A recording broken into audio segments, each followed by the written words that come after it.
Hi friends, ಮಹಾಭಾರತದ 7ನೇ ಅಧ್ಯಾಯಕ್ಕೆ ನಿಮ್ಮೆಲ್ಲರಿಗೂ ಸ್ವಾಗತ. ಈ ಅಧ್ಯಾಯದಲ್ಲಿ ಕೌರವರ ಜನನ ಹೇಗಾಯಿತೆಂದು ತಿಳಿದುಕೊಳ್ಳೋಣ. ಒಂದು ದಿನ ಹಸಿವು ಮತ್ತು ಆಯಾಸದಿಂದ ದಣಿದು ತನ್ನ ನಿವಾಸಕ್ಕೆ ಬಂದ ಒಬ್ಬ ಮಹಾನ್ ವ್ಯಕ್ತಿಯನ್ನು ಗಾಂಧಾರಿ ಗೌರವಪೂರ್ವಕವಾಗಿ ಸತ್ಕರಿಸುತ್ತಾಳೆ. ಗಾಂಧಾರಿಯ ಆತಿಥ್ಯದಿಂದ ಸಂತುಷ್ಟನಾದ ಋಷಿಯು ಅವಳು ಕೇಳಿದ ವರವನ್ನು ಕೊಟ್ಟನು.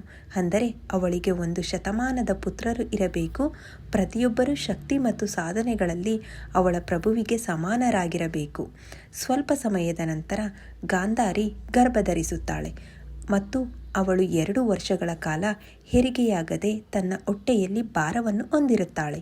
ಇದರಿಂದ ಅವಳು ತುಂಬ ನೊಂದಿರುತ್ತಾಳೆ.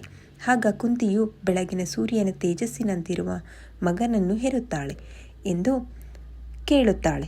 ಬಹಳ ದೀರ್ಘವಾದ ಗರ್ಭಾವಸ್ಥೆಯ ಅವಧಿಯ ಬಗ್ಗೆ ಅಸಹನೆಯಿಂದ ಮತ್ತು ದುಃಖದಿಂದ ವಿವೇಚನೆಯಿಂದ ವಂಚಿತಳಾದ ಅವಳು ತನ್ನ ಗಂಡನಿಗೆ ತಿಳಿಯದೆ ತನ್ನ ಗರ್ಭವನ್ನು ಬಹಳ ಹಿಂಸೆಯಿಂದ ಒಡೆಯುತ್ತಾಳೆ.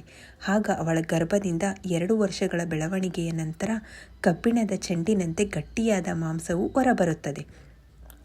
ಅವಳು ಅದನ್ನು ಎಸೆಯಲು ಮುಂದಾದಾಗ ಒಬ್ಬ ದ್ವೈಪಾಯನನು ತನ್ನ ಆಧ್ಯಾತ್ಮಿಕ ಶಕ್ತಿಯಿಂದ ಎಲ್ಲವನ್ನೂ ಕಲಿತು ತಕ್ಷಣವೇ ಅಲ್ಲಿಗೆ ಬಂದು ಆ ಮಾಂಸದ ಚೆಂಡನ್ನು ನೋಡಿ ಗಾಂಧಾರಿಯನ್ನು ಸಂಬೋಧಿಸಿದನು.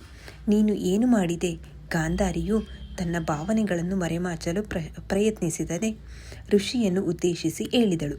ಕುಂತಿಯು ವೈಭವದಿಂದ ಸೂರ್ಯನಂತಹ ಮಗನನ್ನು ಪಡೆದಿದ್ದಾಳೆಂದು ಕೇಳಿ ನಾನು ನನ್ನ ಗರ್ಭದಲ್ಲಿ ದುಃಖದಿಂದ ಒಡೆದೆ. ನೀನು ನನಗೆ 100 ಮಕ್ಕಳನ್ನು ಹೊಂದುವ ವರವನ್ನು ನೀಡಿದ್ದೀಯ. ಆದರೆ ಇಲ್ಲಿ ಆ 100 ಮಕ್ಕಳಿಗೆ ಮಾಂಸದ ಚೆಂಡು ಮಾತ್ರ ಇದೆ. ಆಗ ವ್ಯಾಸರು, ಸುಬಲನ ಮಗಳೇ, ಇದು ಸಹ ಆಗಿದೆ. ಆದರೆ ನನ್ನ ಮಾತು ಎಂದಿಗೂ ವ್ಯರ್ಥವಾಗಲಾರದು. ನಾನು ತಮಾಷೆಗಾಗಿಯೂ ಅಸತ್ಯವನ್ನು ಮಾತನಾಡಿಲ್ಲ. ನಾನು ಬೇರೆ ಸಂದರ್ಭಗಳ ಬಗ್ಗೆ ಮಾತನಾಡಬೇಕಿಲ್ಲ. ಸೃಷ್ಟೀಕರಿಸಿದ ಬೆಣ್ಣೆಯಿಂದ ತುಂಬಿದ 100 ಮಡಕೆಗಳನ್ನು ತಕ್ಷಣವೇ ತರಲಿ ಮತ್ತು ಅವುಗಳನ್ನು ಮರೆಮಾಚುವ ಸ್ಥಳದಲ್ಲಿ ಇಡಲಿ. ಈ ಮಧ್ಯೆ ಈ ಮಾಂಸದ ಚೆಂಡಿನ ಮೇಲೆ ತಂಪಾದ ನೀರನ್ನು ಸಿಂಪಡಿಸಿ. ನಂತರ ಆ ಮಾಂಸದ ಚೆಂಡು ನೀರಿನಿಂದ ಚಿಮುಕಿಸಲ್ಪಟ್ಟಿತು. ಕಾಲಾಂತರದಲ್ಲಿ ಹೆಬ್ಬೆರಳಿನ ಗಾತ್ರದಲ್ಲಿ 101 ಪಾರೆಗಳಾಗಿ ವಿಂಗಡಿಸಲ್ಪಟ್ಟಿತು. ಇವುಗಳಂತಹ ನಂತರ ಮರೆಮಾಚುವ ಸ್ಥಳದಲ್ಲಿ ಇರಿಸಲಾಗಿತ್ತು. ಸೃಷ್ಟೀಕರಿಸಿ ಬೆಣ್ಣೆಯಿಂದ ತುಂಬಿದ ಮಡಕೆಗಳಲ್ಲಿ ಹಾಕಲಾಯಿತು ಮತ್ತು ಎಚ್ಚರಿಕೆಯಿಂದ ವೀಕ್ಷಿಸಲಾಯಿತು. ಪ್ರಖ್ಯಾತ ವ್ಯಾಸನು ಸುಬಲನ ಮಗಳಿಗೆ 2 ವರ್ಷಗಳ ನಂತರ ಪಾತ್ರೆಗಳ ಮುಚ್ಚಳವನ್ನು ತೆರೆಯಬೇಕೆಂದು ಹೇಳಿದನು.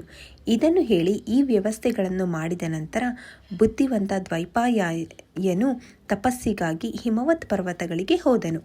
ಕಾಲಾಂತರದಲ್ಲಿ ಆ ಪಾತ್ರೆಗಳಲ್ಲಿ ಸಂಗ್ರಹವಾಗಿದ್ದ ಮಾಂಸದ ಚೆಂಡಿನ ತುಂಡುಗಳ ನಡುವೆ ರಾಜ ದುರ್ಯೋಧನನ ಜನಿಸಿದನು.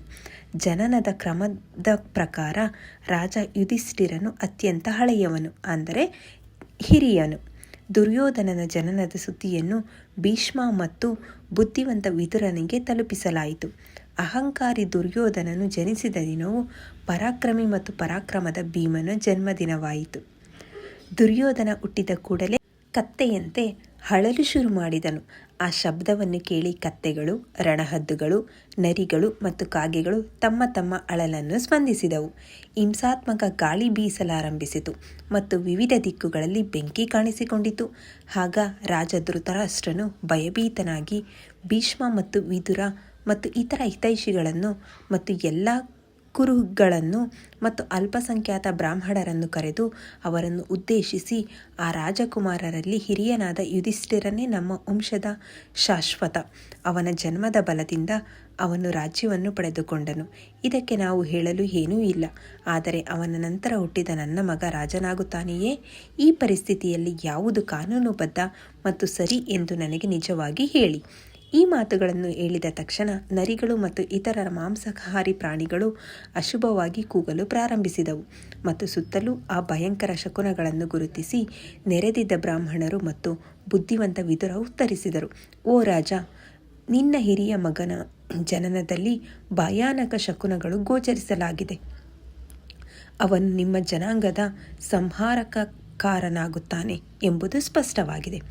ಎಲ್ಲರ ಹೇಳಿಕೆಯು ಅವನ ಪರಿತ್ಯಾಗದ ಮೇಲೆ ಅವಲಂಬಿತವಾಗಿದೆ. ಅವನನ್ನು ಉಳಿಸಿಕೊಳ್ಳುವಲ್ಲಿ ವಿಪತ್ತು ಇರಬೇಕು.